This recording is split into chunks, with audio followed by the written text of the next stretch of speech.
The Midnight Chase. It was a chilly autumn night when Ryan, a college student, found himself walking home alone. He had stayed late at a friend's house, and by the time he left, the streets were eerily empty. The fastest way home was through Old Willow Lane, a narrow road lined with towering trees and an abandoned house that people in town refused to talk about. Ryan had heard the stories. Some claimed to have seen a woman in white wandering the road at night, while others spoke of a shadow that followed anyone who walked alone after midnight. But Ryan never believed in ghosts. Tonight, however, would change everything. The chase begins. As he stepped onto the deserted road, a cold wind rushed past, making the branches creak like old bones. Dry leaves skittered across the pavement, the sound unusually loud in the stillness of the night. Then he heard it. Footsteps. Light. Measured. Just a few paces behind him. Ryan stopped. The sound stopped. A sudden chill ran down his spine. Slowly, he started walking again. Tap. Tap. Tap. The footsteps matched his own. He turned his head slightly, just enough to see the edge of a dark figure standing at the far end of the road. His breath caught in his throat.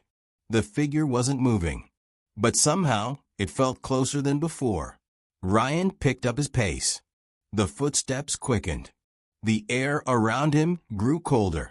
Then came the whisper, soft, breathy, and right behind his ear. "Why are you running?"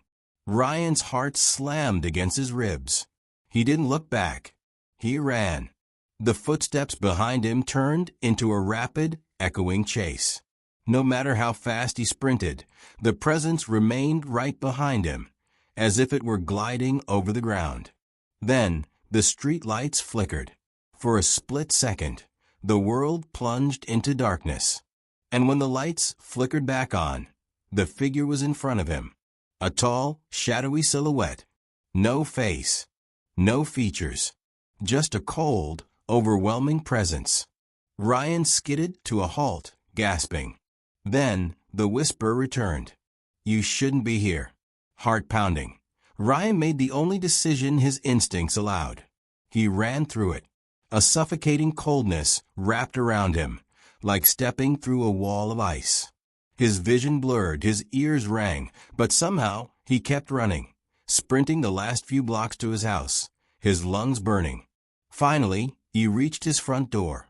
His hands trembled as he fumbled for the keys. With one final glance over his shoulder, he saw it, a woman in white standing beneath the street lamp, staring directly at him.